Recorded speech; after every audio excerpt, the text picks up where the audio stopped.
श्री शिवाय नमस्तुभ्यम। दोस्तों, आप सभी लोग जानते हैं कि 10 मई 2024 को है अक्षय तृतीया। और दोस्तों, वैशाख के महीने में पड़ने वाली अक्षय तृतीया का बहुत ही बड़ा और विशेष महत्व होता है। इसलिए आप लोगों को इस मौके को अपने हाथ से बिल्कुल भी नहीं जाने देना चाहिए। और इस दिन आप लोगों को कुछ विशेष उपाय जरूर करने चाहिए, जो कि पंडित जी ने खुद अपनी शिव महापुराण कथा में बताया है। अब वह कौन से उपाय हैं, कैसे करना है, किसको करना है, किस समय करना है, यह सारी जानकारी जानने के लिए आपको इस वीडियो को पूरा देखना पड़ेगा। क्योंकि दोस्तों, अक्षय तृतीया के नाम में ही समझ आता है कि यह वह दिन है जिस दिन अगर आप लोग भगवान को प्रसन्न कर लेते हो तो उसकी कोई सीमा नहीं है कि भगवान आपको कितना कुछ प्रदान करते हैं। इसीलिए अक्षय तृतीया का दिन बहुत ही खास और विशेष माना जाता और भगवान शिव जी को प्रसन्न करने का बहुत ही अच्छा दिन भी यह माना जाता है। और जब वैशाख महीने की अक्षय तृतीया हो तो यह एक सोने पर सुहागा वाली बात भी हो जाती है। तो दोस्तों, सबसे पहली चीज, इस दिन आप लोगों को मिट्टी के जाल वाला उपाय जरूर करना चाहिए। इसके साथ ही में दोस्तों, आपको चावल के दाने वाला उपाय भी जरूर करना चाहिए। इसी के साथ में दोस्तों, आपको सत्तू वाला उपाय भी जरूर करना चाहिए। अब इन उपायों को हम एक एक करके आपको बताते हैं कि आखिर इन उपायों को आपको करना कैसे है।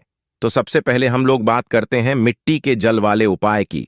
तो दोस्तों, यह उपाय आप लोगों को पहले भी हम बता चुके हैं, पर फिर से आप लोग सुन लीजिए कि मिट्टी के जाल वाला जो उपाय है, यह वैशाख के महीने की अक्षय तृतीया के दिन जो व्यक्ति कर लेता है, उसके जीवन से सारी दुख परेशानियां दूर होनी ही होनी है। साथ ही में उसकी मनोकामना भी पूर्ण जरूर होती है। तो अब यह मिट्टी के जल वाला उपाय कैसे करना है, वह सबसे पहले आप लोग समझ लीजिए। देखिए, इस उपाय के नाम में ही समझ आ रहा है मिट्टी के जाल वाला उपाय। मतलब इस उपाय में हमें मिट्टी के पात्र की आवश्यकता पड़ेगी। चाहे मिट्टी का आप मटका ले सकते हो, चाहे मिट्टी का दिया ले सकते हो, चाहे मिट्टी का कोई भी पात्र ले सकते हो, ठीक है, जिसके अंदर आप लोग पानी भर सको, जल भर सको।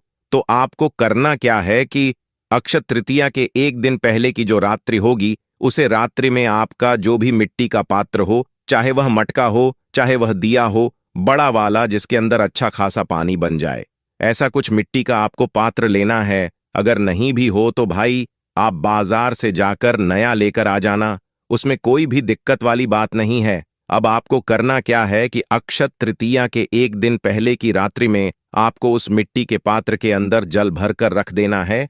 वह पानी शुद्ध होना चाहिए, इस बात का आप लोगों को ध्यान रखना है। मिट्टी के पात्र के अंदर जल भरने के बाद आपको उस जल को पूरी रात भर रखे रहने देना है। अपने ही घर के रसोई घर में जहां पर आपका पीने का पानी रखा जाता है, आप इस मिट्टी के पात्र को उसे जगह पर रख दें और पूरी रात भर के लिए रख दें।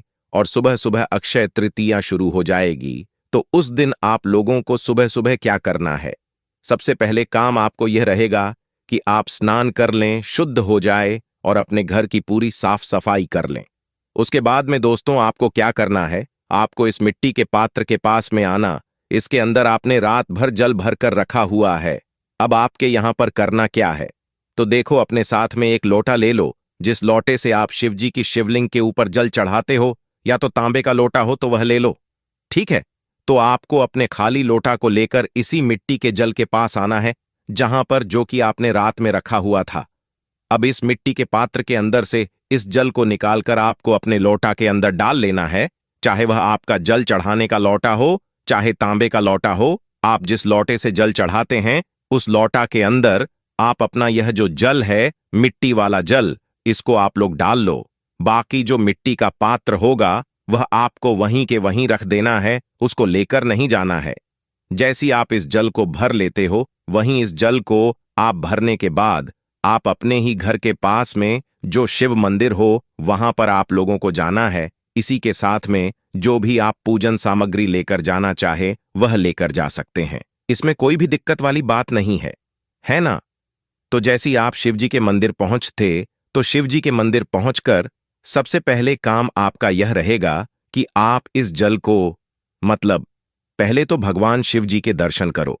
दर्शन करने के बाद शिवलिंग के पास में आ जाओ और अपने इस मिट्टी के जल वाले उपाय को करो। मिट्टी के जल वाले उपाय को करने के लिए मात्र आप जो मिट्टी का जल लेकर आए हो, अपने लोटा के अंदर इस जल को शिव जी की शिवलिंग के ऊपर आपको एक धारा से धीरे धीरे करके चढ़ाना है और भगवान शिव जी के नाम का जाप करते जाना है। दोस्तों, यह जो जल आप शिव जी की शिवलिंग के ऊपर इस अक्षय तृतीया के दिन चढ़ा रहे हो, इस जल को चढ़ाने के बाद आपको मात्र भगवान के सामने हाथ जोड़कर 2 मिनट श्री शिवाय नमस्तुभ्यम का जाप करना है। ना ही कोई मनोकामना बोलना है, ना ही कुछ बोलना है, क्योंकि अक्षय तृतीया के दिन जब हम इस मिट्टी के जल वाले उपाय को करते हैं और इस मिट्टी के जल को शिव जी की शिवलिंग के ऊपर चढ़ते हैं, तो भगवान शिव जी हमें बिना मांगे इतना कुछ देते हैं जितने कि हम कभी कल्पना भी नहीं कर सकते हैं। पर दोस्तों, यह जो मिट्टी के जाल वाला उपाय है, यह सुबह के समय ही होगा, क्योंकि शाम के समय जल नहीं चढ़ाया जाता है, और जो यह जल होगा यह रात भर भरा हुआ रखा होना चाहिए। मिट्टी के पात्र के अंदर अगर आप सुबह सुबह मिट्टी के पात्र के अंदर जल भर रहे तो उपाय काम नहीं करेगा। पूरी रात भर मिट्टी के पात्र के अंदर जल भरा होना चाहिए। उसके बाद सुबह आप उस जल को फिर शिवजी की शिवलिंग के ऊपर अपने लोटा के अंदर डालकर लेकर जाकर चढ़ाएंगे तो आपको इस उपाय को करने का फल जरूर मिलेगा। और उसके बाद में भगवान से विनती करके मनोकामना बोलकर आप अपने घर पर वापस आ सकते हैं और आपका यह पहला मिट्टी के जल वाला उपाय पूरा हो जाता है। अब दोस्तों, बात करते हैं यहां पर दूसरे उपाय की जी। दूसरे उपाय को करने से आपकी जीवन में चाहे जो परेशानी हो, चाहे आपकी जो दुख और परेशानी हो, वह जरूर दूर हो जाएगी।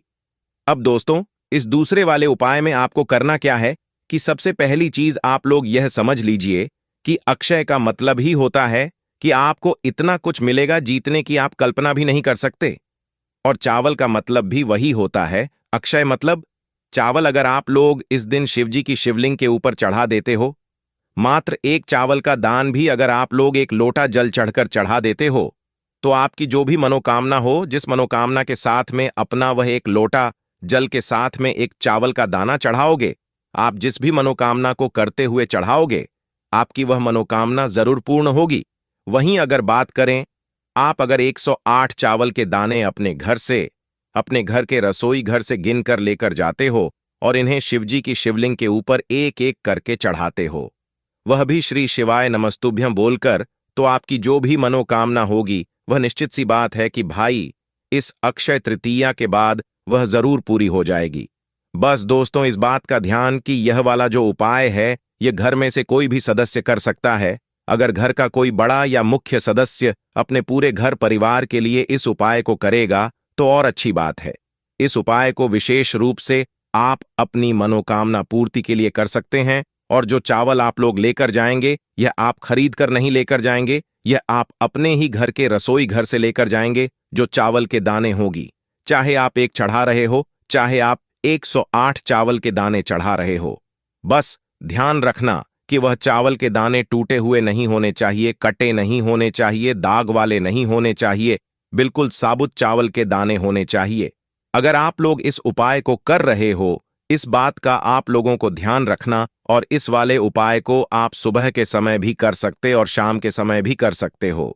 पर अक्षय तृतीया के दिन का सुबह का समय बहुत ही विशेष होता है, इसलिए आप इस उपाय को सुबह के समय करोगे तो बहुत ज्यादा अच्छी बात होगी।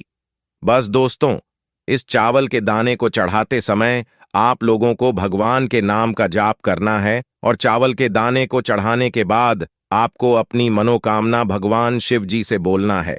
एक चावल का दाना चढ़ा रहे हो तो उसको चढ़ाने के बाद अपनी मनोकामना बोलना। बाकी 108 चावल के दाने चढ़ा रहे तो एक एक करके चावल का दाना चढ़ाते जाना, श्री शिवाय नमस्तुभ्यं बोलते जाना और आखिरी चावल चढ़ाने के बाद ही अपनी मनोकामना बोलना। ये जो भी आपकी दुख परेशानी है वह भी आप लोग बोल सकते हो। बस दोस्तों, यहां पर भी इस अक्षय तृतीया को, इस चावल के दाने वाले उपाय को यहां पर पूरा हो जाता है। और इस चावल के दाने वाले उपाय को अक्षय तृतीया के दिन करने से आपकी जो भी मनोकामना होती है वह पूर्ण जरूर होती है। आप चाहे कुछ भी मानो या ना मानो। चलिए दोस्तों, अब हम बात करते हैं तीसरे और आखिरी उपाय के बारे में, जो कि है दोस्तों यहां पर सत्तू वाला उपाय। अब दोस्तों, वैशाख का महीना चल रहा है, वैशाख महीने की अक्षय तृतीया है।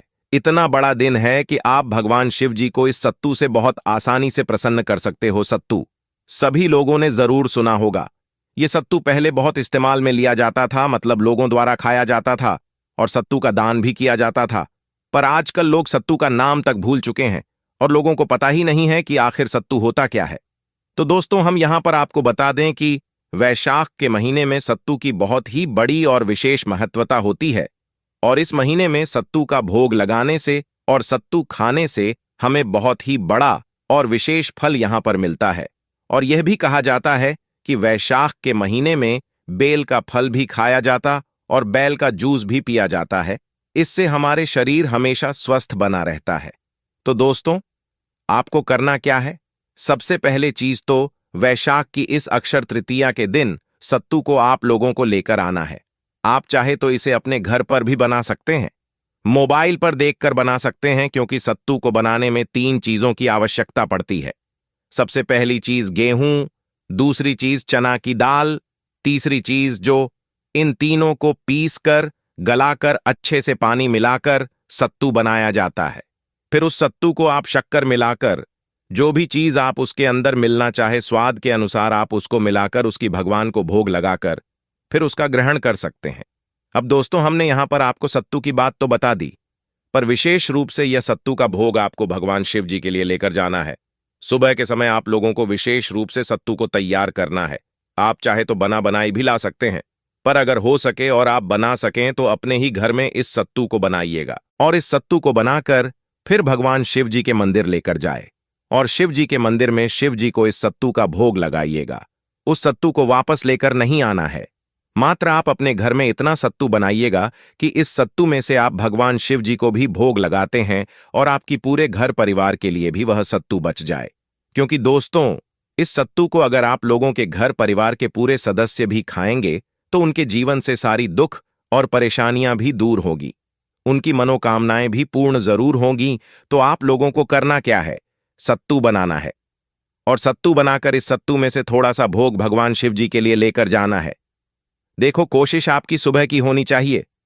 बाकी अगर किसी कारणवश सुबह आप लोग सत्तू का भोग भगवान शिव जी को ना लगा पाओ तो भैया आप लोग शाम के समय भी शिव जी के मंदिर जा सकते हो और सत्तू का भोग लगा सकते हो। देखो, अगर शाम के समय कोई भी उपाय आप अक्षय तृतीया को कर रहे हो तो कोशिश करना एक गोल बत्ती का शुद्ध देसी गाय का घी का दीपक आप लोग तैयार करो, चाहे मिट्टी का हो चाहे आटे का हो। आप वह दीपक तैयार करके भगवान शिव जी के मंदिर में जाकर जलाकर भगवान शिव जी की शिवलिंग के पास में जरूर रखो, क्योंकि इस दिन इस दीपक का भी बड़ा ही विशेष महत्व होता है। अब दोस्तों, इन तीनों ही उपाय में से हम आपको बता दें, तीनों ही उपाय बहुत जरूरी है।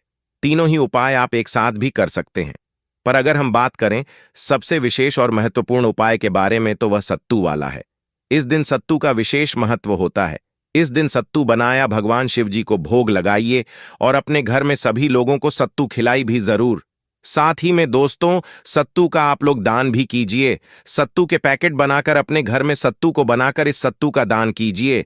आप विश्वास नहीं मानेंगे, आपको इस उपाय को करने का बहुत फल मिलेगा। सत्तू के दान का भी बहुत बड़ा फल मिलता है। आप और किस दिन दान करोगे तो इतना फल नहीं मिलेगा, पर अक्षय तृतीया के दिन सत्तू का दान हमें बहुत ऊंचाइयों पर लेकर जाता है। बस दोस्तों, यहां पर यह तीनों ही उपाय पूरे हो जाते हैं।